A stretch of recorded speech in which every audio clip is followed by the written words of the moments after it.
phase shift keying. Phase shift keying is a digital modulation technique in which the phase of the carrier signal is changed by varying the sine and cosine inputs at a particular time. The advantages of PSK techniques are these are widely used in wireless LANs, biometric, RFIDs, and Bluetooth communications. There are two types of PSKs. One is binary phase shift keying and quadrature phase shift keying. The simulation of quadrature phase shift keying is studied in the simulation experiments. Now we go with the BPSK now. In a theory, you guys have learnt about BPSK modulator, where exactly it consists of carrier wave generator and a balanced modulator will be used to have that particular PSK waves. You can look at the diagram where we'll be having two types of signals, C1 and C2, which will be having 5 kilohertz each of 10 volt peak to peak, which will be inserted to CD4051 IC, where exactly the MFT will be provided at 500 hertz with 10 volt peak to peak, and at pin number 3 you guys are going to have a PSK modulated signal.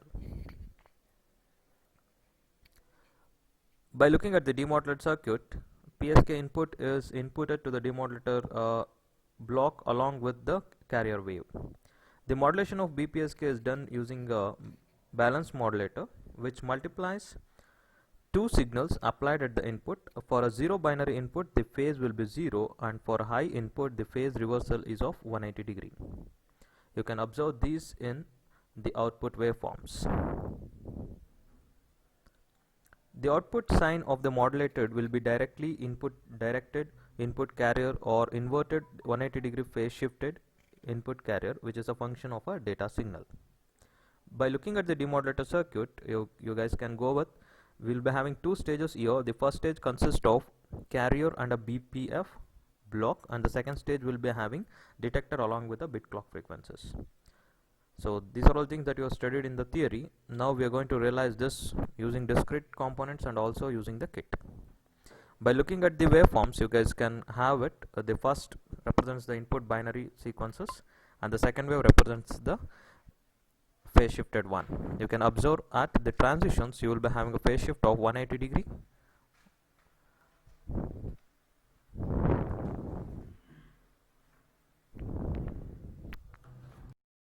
Okay, as discussed with the theory, we just see the output waveforms by using kit, and we also just give an analogy for discrete components. When you guys are going to use the discrete components, you should have a power supply, and that should be connected to a breadboard.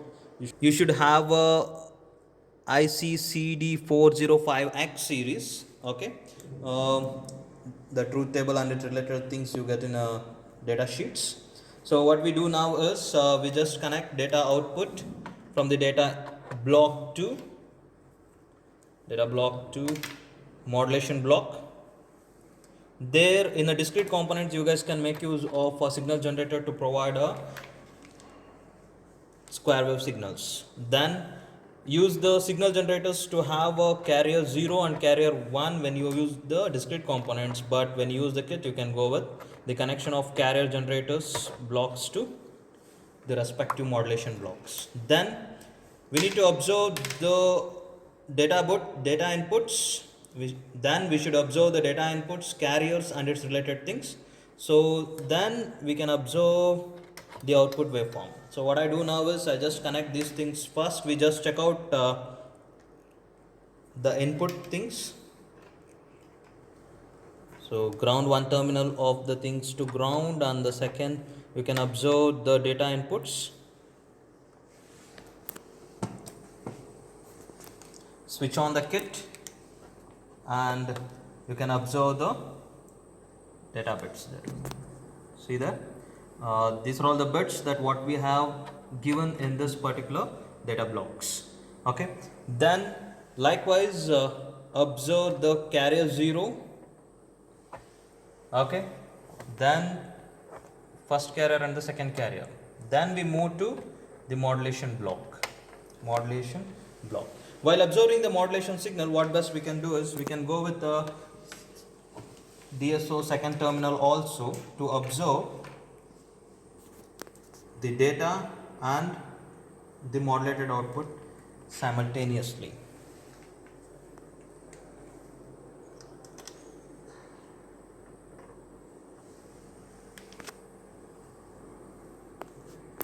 So just check with the